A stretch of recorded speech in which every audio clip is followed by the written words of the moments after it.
Bismillahirrahmanirrahim. Assalamualaikum warahmatullahi wabarakatuh. Alhamdulillahil hadi ila sabilir rasyad wa syukuru ala ma'aulahu minat taufiqi wasyadat.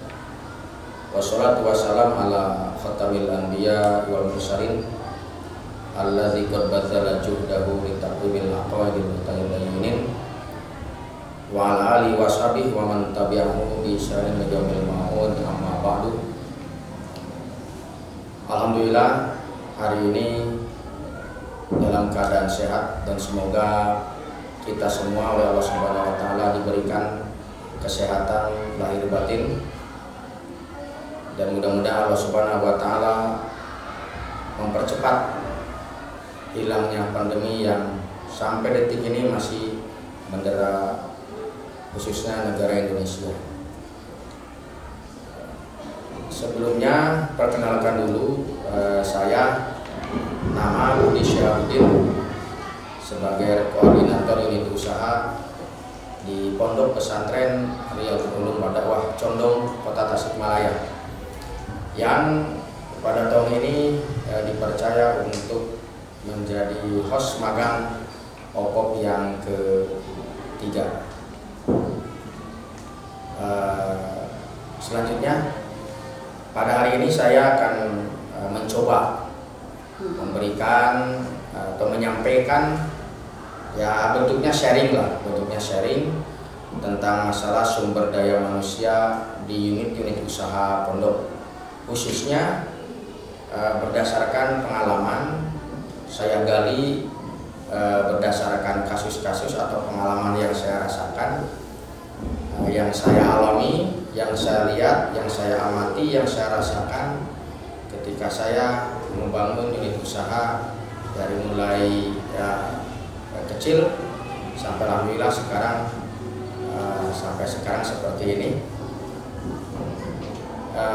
Mungkin materi yang akan saya sampaikan nanti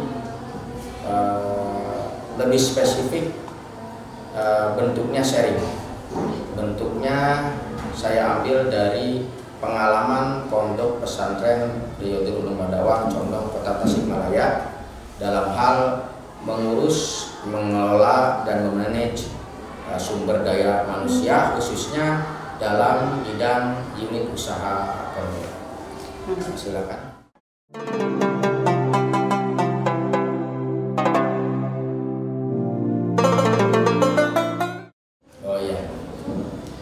Di Condong itu kebetulan pondoknya pondok wakaf. Jadi status pondok pesantren Condong itu milik umat Islam, seluruh umat Islam. Artinya karena pondok ini sudah diwakafkan kepada umat Islam, maka tanggung jawab umat Islam lah, mati hidupnya pondok, maju mundurnya pondok, berkembang atau tidak berkembangnya pondok. Nah, hubungan antara sumber daya manusia di unit usaha dengan pimpinan pondok, kita ya hubungan kiai dengan santri saja, ibarat seperti itu. Nah, hubungannya seperti seorang kiai mengurus santri-santrinya. Karena apa? Karena unit usaha yang ada di Pondok Pesantren Condong itu diurusnya semuanya oleh santri, ya, baik santri yang sudah lulus SMA atau santri yang masih SMA, seperti itu. Nah, cuma di Condong ini kita desain kepengurusan keuangan unit usaha pondok itu tidak dipegang oleh kiai. Status kiai sebagai pimpinan, status kiai sebagai pembina, status kiai sebagai pengawas, status kiai sebagai pengoreksi, pengontrol, dan pengevaluasi jalan tidaknya unit-unit usaha pondok, tentunya melalui sumber daya manusia yang ada dalam unit usaha tersebut. Tapi satu perak pun, 1000 perak pun kiai di Condong itu atau pimpinan pondok pesantren di Condong itu tidak memegang uang. Paling yang terjadi adalah unit-unit usaha itu melaporkan keuangan hanya dalam bentuk catatan setiap bulan. Setiap hari unit-unit usaha di Pondok Pesantren Condong melaporkan, menyetorkan keuangan unit usaha itu ke bagian TU keuangan, yang dimana pengelolanya sendiri adalah para asatid dan ustadzah. Nah, asatid ustadzah ini, setiap TU keuangan yang dipegang oleh asatid dan ustadzah ini setiap bulan melaporkan secara tertulis kepada pimpinan pondok. Artinya baru dari situ pimpinan pondok memberikan arahan-arahan, memberikan evaluasi, memberikan masukan-masukan, ide dan gagasan. Bahkan mungkin bila mana perlu, ketika misalkan ada satu unit usaha yang kelihatan ada trouble, nah itu pimpinan pondok tentunya melalui saya sebagai koordinator unit usaha bukan boleh lagi, berhak untuk memanggil, mengoreksi, kemudian bahkan mungkin dengan instruksi pimpinan ini memberhentikan staf unit usaha yang kelihatannya sudah tidak bisa dipertahankan lagi. Nah itu artinya karena pondok ini sudah wakaf, pondok ini sudah milik umat Islam, hubungan antara unit usaha di bawah pimpinan. Jadi pimpinan itu kiai adalah top leader di pondok pesantren kami yang membawahi semua bagian di pondok pesantren termasuk unit usaha. Tapi dalam pengolahan dan dalam manajemen unit usaha ini kita bentuk manajemen yang profesional. Artinya pimpinan pondok pesantren sama sekali tidak megang, dan semua status unit usaha yang ada di pondok pesantren kami itu bukan milik pribadi kiai, bukan milik pribadi anaknya kiai, bukan milik pribadi seorang guru, tapi semua unit usaha yang jumlahnya 23 ini semuanya milik pondok pesantren, dari santri oleh santri untuk santri, dari pondok oleh pondok untuk pondok. Itu seperti itu.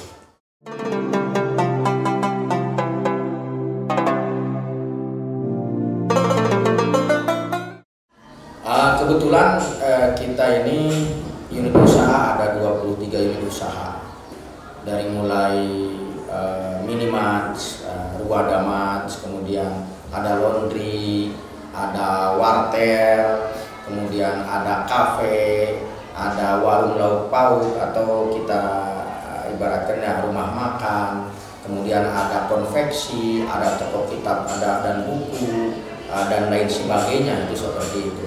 Alhamdulillah kita melibatkan sumber daya manusia atau tenaga yang ada di unit usaha itu ada 2 level.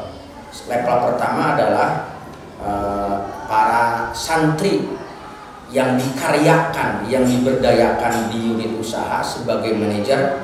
Yang kedua adalah para karyawan pondok yang itu kita rekrut dari masyarakat sekitar. Apalagi pada masa pandemi ini, alhamdulillah laundry saja, untuk laundry saja kita hampir melibatkan 80 orang masyarakat sekitar. Kemudian di Latun Sabakeri, toko roti itu ada 8 masyarakat sekitar kita libatkan. Kemudian di KP-KP itu ada sekitar 10. Kemudian di dapur dan sebagainya. Itu mungkin kurang lebih kita melibatkan masyarakat untuk 23 unit usaha itu sekitar 100 orang masyarakat sekitar. Adapun sebagai pengelolanya, manajernya, yang mengurus manajemennya itu adalah para santriwati atau dalam artian ustadz dan ustadzah yang kebetulan di antara mereka ada yang sudah S1, ada yang masih kuliah dan seperti itu.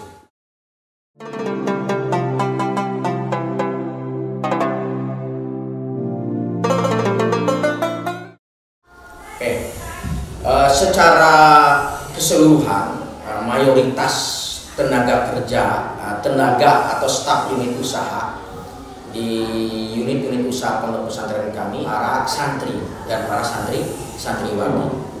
Ada unit usaha yang dikelola oleh asatid ustadzah, ya, di bawahnya mereka ada karyawan tentunya. Untuk pembelajaran ada beberapa unit usaha yang kita karyakan, kita berdayakan juga santri yang masih duduk di kelas 3 SMA atau kelas 12. Kita pilih beberapa santri yang masih duduk di kelas 3 SMA atau kelas 12 kita pilih, kita rekrut yang amanah, yang kinerja etos kerjanya baik. Ini untuk menanamkan pendidikan entrepreneurship. Nah, di atas mereka itu adalah ada yang namanya asatidz ustadzah. Nah, asatidz ustadzah ini masih bersatu sebagai santri karena mereka statusnya pengabdian. Tugas mereka adalah satu, membantu pondok, tentunya di unit-unit usaha, itu kita simpan beberapa orang. Yang kedua, kuliah.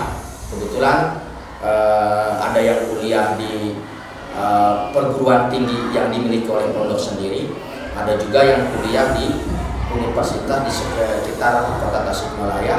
Ya. Tugas ketiga adalah mengaji, ya, kemudian mengajar. Jadi tugas pengabdian itu ada 3. Satu, membantu pondok. Membantu pondok ini ada yang disimpan di pengasuhan santri, ada yang bagian di KMI, atau bagian kurikulum ya kalau di luar. Kemudian ada yang di unit usaha pondok, ya, seperti itu. Kemudian tugas kedua adalah kuliah, tugas ketiga adalah ngaji seperti itu. Nah, kita atur guru-guru ini menggerakkan unit usaha tanpa mengganggu waktu mereka untuk ngajar, tanpa mengganggu waktu mereka untuk belajar di kelas, tanpa mengganggu mereka untuk kuliah. Jadi kita manage sedemikian rupa, ya, santri-santri ini yang mereka memegang unit usaha pondok, ya, kita bikin sip kuliahnya bagaimana, kita bikin sip ngajinya bagaimana, kita bikin sip belajar di kelasnya bagaimana, kita bikin sip piket di kelasnya bagaimana. Jadi kita sudah punya aturan, skema bagaimana unit usaha pondok ini tetap berjalan, dipegang oleh para santri dan santriwati, tapi sama sekali tanpa mengganggu kuliah mereka, tanpa mengganggu belajar mereka di kelas, tanpa mengganggu ngajar, tanpa mengganggu ngaji mereka, ngaji kitab kuning seperti itu. Jadi di sana ada shift, ada piket disesuai dengan kondisi internal unit usaha yang ada di pondok.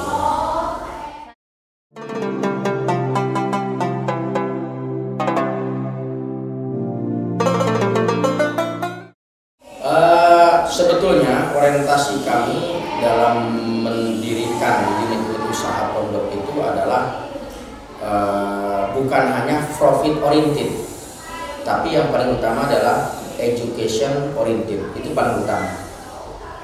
Alhamdulillah dengan profit oriented ini minimal dari hasil unit usaha tersebut pondok bisa mandiri, pondok tidak melulu harus menunggu bantuan dari luar, karena kita punya prinsip dibantu karena maju. Kita punya prinsip dibantu karena maju, bukan maju karena dibantu. Jadi kalau ada bantuan ya silahkan, ya, asal itu halal dan sebagainya kayak gitu. Kalau tidak ada bantuan, kita tetap akan memberdayakan unit usaha agar ekonomi pondok ini mandiri.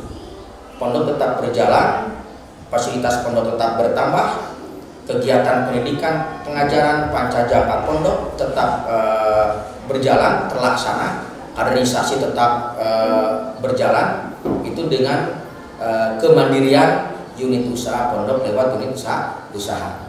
Dan yang paling utama lagi adalah education oriented. Kami ingin mendidik santri ini menjadi santripreneur, artinya santri-santri yang mempunyai jiwa wirausaha, sehingga ketika keluar nanti kita harapkan mental mereka itu mental pengusaha, mental mereka mental menyediakan lapangan pekerjaan, bukan mencari lapangan pekerjaan.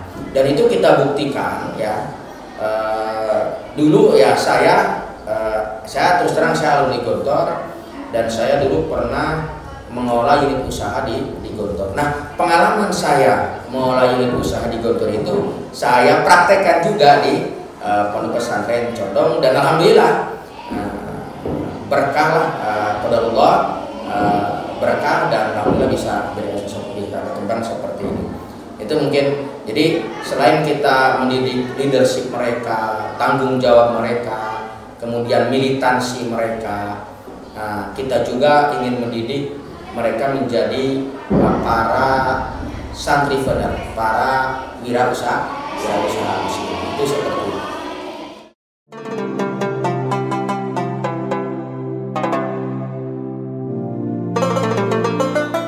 Semua unit usaha yang ada di pondok, sebagaimana saya katakan tadi, itu di bawah pimpinan pondok.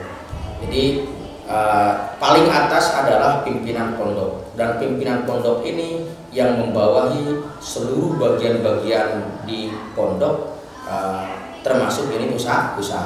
Di bawah pimpinan pondok itu ada namanya koordinator unit usaha. Koordinator unit usaha. Nah, kebetulan dalam hal ini saya sendiri seperti itu. Nah, saya membawahi unit usaha yang banyak seperti itu ya. Tapi di setiap unit usaha itu kami simpan pembimbing, pembina yang membawahi santri-santri dan karyawan. Misalkan di Ruwadamat, di Ruwadamat itu ada satu manajer, itu di bawah saya. Ruwadamat ini di bawah ada satu manajer.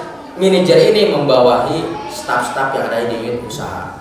Kemudian di Latumsa Bakeri, nah itu ada unit usaha, ada satu manajer, ada satu kepala, ada satu ketua yang membawahi santri dan santriwati dan karyawan-karyawan yang ada di situ. Di samping itu, pondok pesantren kami juga punya tim ekonomi yang berjumlah 3 orang.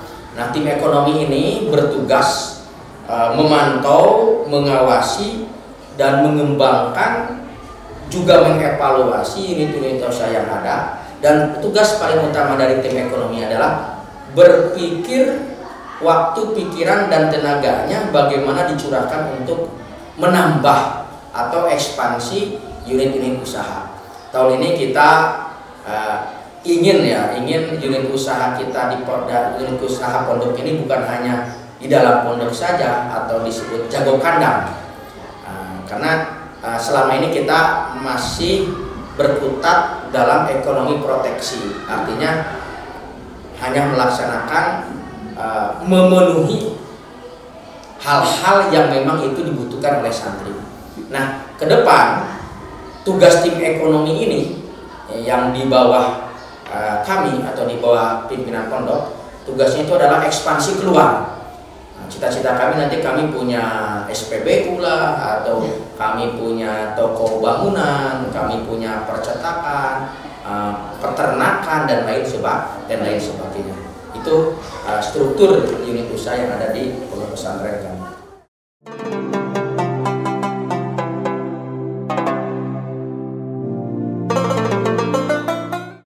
Dari saya ya, saya sebagai koordinator unit usaha mengkoordinir jalannya unit usaha yang ada di pondok seperti itu.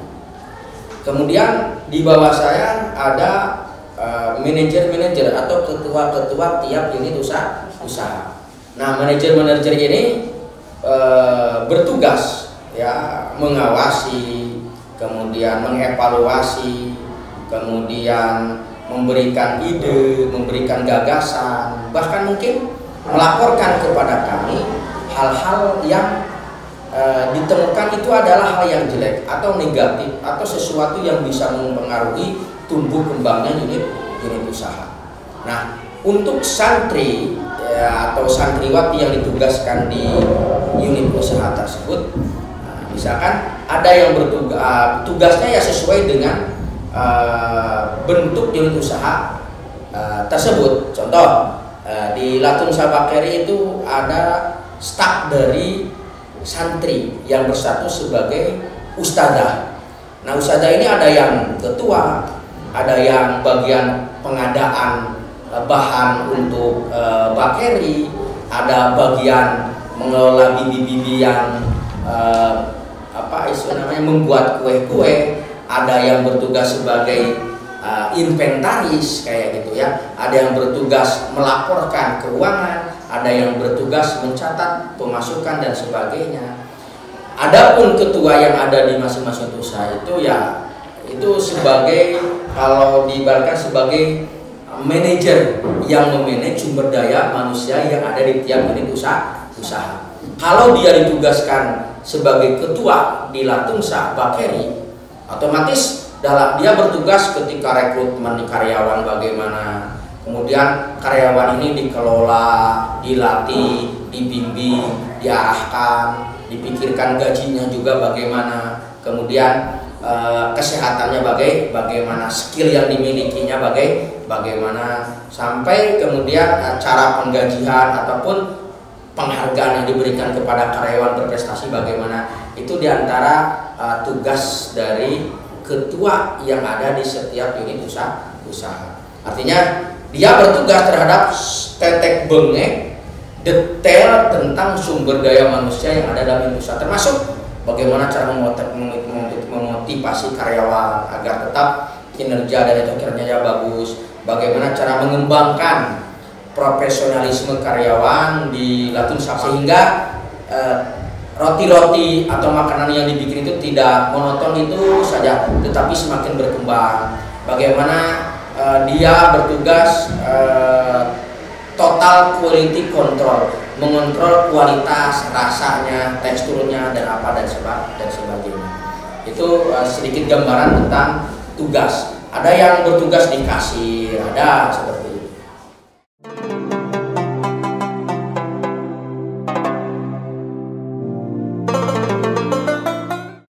Setiap tahun kita ini menarik atau mengambil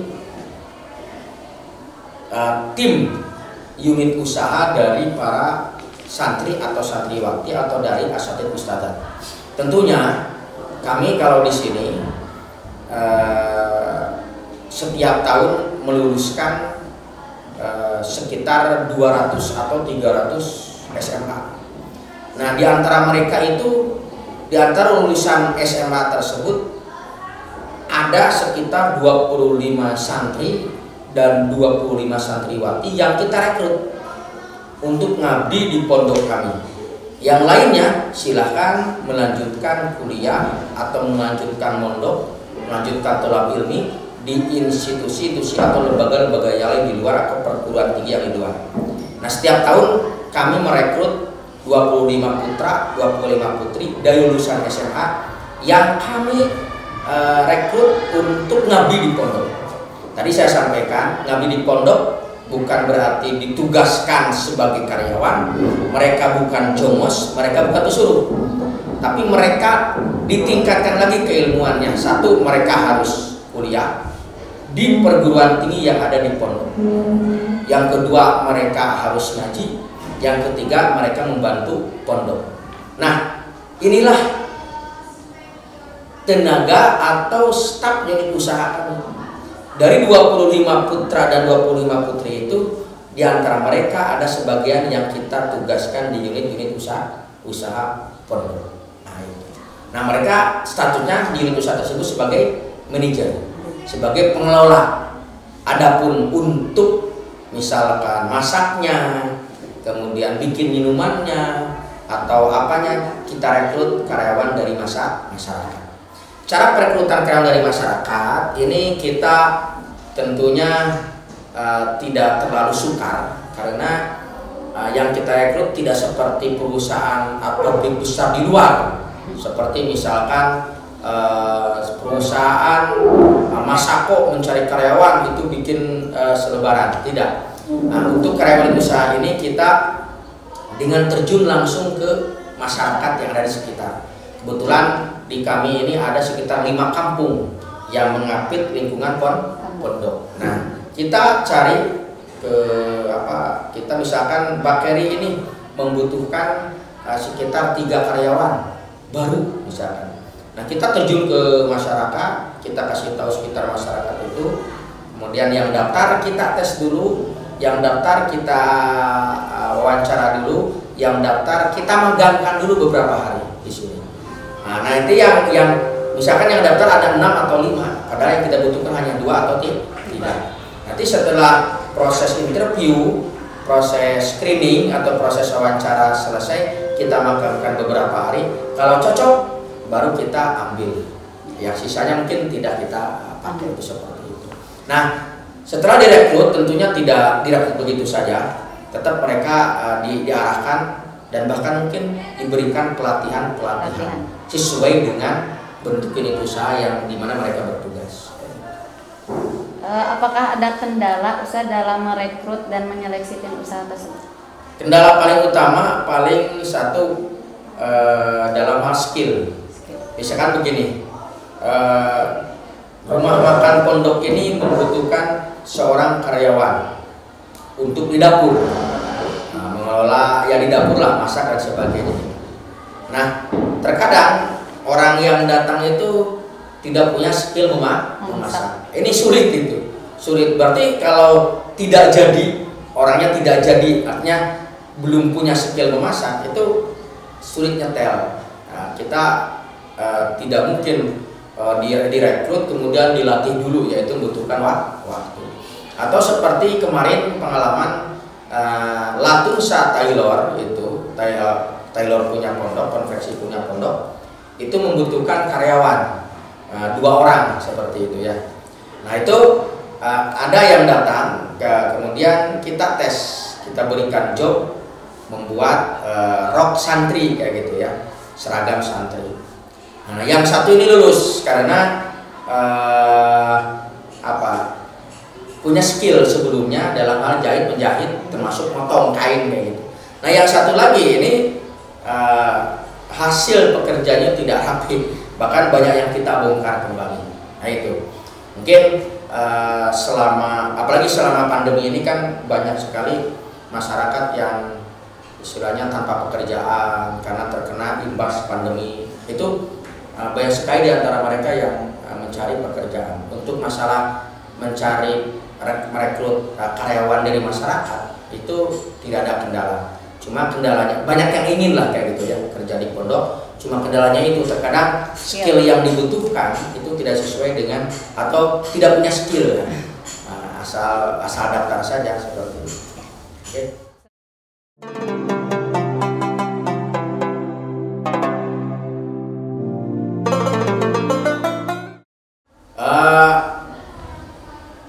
Untuk santri-santriwati yang kita rekrut di unit usaha itu kita pantau sepanjang mereka belajar di pondok kayak gitu. Jadi kelas 12 yang nanti akan kita rekrut sebagai guru pengabdian di pondok ini kita punya kriteria khusus. Nah, bagian unit usaha itu kepada bagian pengasuhan memberikan masukan, gagasan atau titip nama. Misalkan ada namanya Siti lah. Siti ini ketika dulu kelas 12 SMA kelihatan punya skill, punya bakat mengembangkan diri dalam masalah bakeri. Nah itu kita rekrut, kita ajukan ke pengasuhan santri untuk kita jadikan guru pengabdian di sini, baru kita simpan di Latunsa bakeri. Itu seperti itu. Itu kalau staf dari santri atau santriwati. Adapun staf dari masyarakat, nah itu seperti itu. Tadi prosesnya itu kita sebar, kita turun gunung langsung, tidak melalui, selama ini kita tidak melalui tidak melalui pamflet, poster atau apa.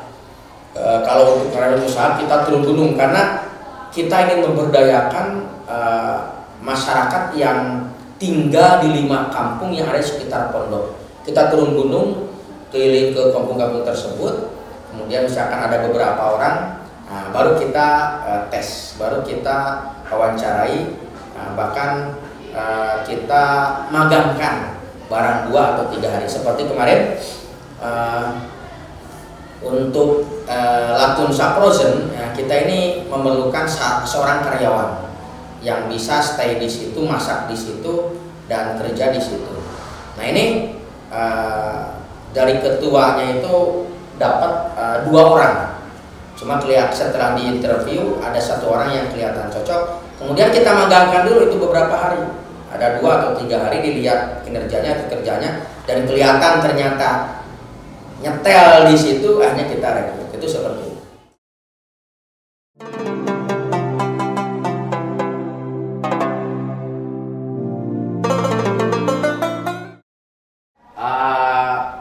Tentang kompensasi yang diberikan oleh pondok kepada staf unit usaha itu ada 2 level, ada 2 jenis. Satu apa? Itunya belum dipencet loh Pak. Oh iya, ininya belum ini ya? Oh, belum dipasang ya? Lupa lagi saya juga. Pasang dulu Pak. Baik, tentang masalah kompensasi. Masalah tentang masalah kompensasi atau upah ya, ataupun feedback dari pondok untuk staf unit usaha itu di pondok kami dibagi 2. Untuk staf unit usaha yang berasal dari guru pengabdian, ustadz-ustadzah, itu kompensasinya adalah mereka kuliah di dalam pondok, di perguruan tinggi yang dimiliki pondok tanpa dipungut biaya. Tapi tetap tugas mereka ngurus unit usaha, kuliah, mengajar dan mengaji. Itu kompensasi untuk staf unit usaha pondok yang berasal dari santri atau santriwati. Jadi mereka diberikan kesempatan untuk melanjutkan kuliah di perguruan tinggi pondok dengan kompensasi tanpa dipungut biaya. Bahkan untuk setiap bulan mereka diberikan ihsan ala kadarnya, ya sebatas untuk beli sabun atau beli sampo dan lipstik kayak gitu ya, dan sebagainya itu. Adapun untuk karyawan yang berasal dari masyarakat sekitar pondok, itu kita punya rumusan kompensasi atau gaji sesuai dengan kebijakan pimpinan. Tentunya kita survei dulu ke pondok-pondok lain ataupun ke perusahaan-perusahaan lain di luar. Misalkan karyawan bakso ini kalau di luar digaji berapa? Nah, dari pondok kita sesuaikan. Bisa lebih atau bisa kurang. Nah, tapi kurangnya terkadang tidak banyak. Nah, di samping itu karyawan dari pondok itu kita berikan laundry. Kita berikan apa? Laundry. Jadi misalkan ada satu karyawan dari masyarakat kerja di Latunsa Bakeri. Nah, dari Latunsa Bakeri ini mereka mendapatkan gaji bulanan. Tetapi dia juga kita kasih untuk mengolah laundry. Nah, di rumahnya suaminya atau saudaranya ataupun istrinya mengelola apa? Laundry. Nah, dia juga jadi karyawan pondok.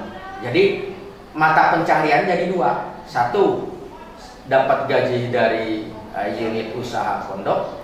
Yang kedua, dapat insentif juga dari laundry. Nah, itu jadi dapat 2. Itu seperti itu. Terima kasih. Baik.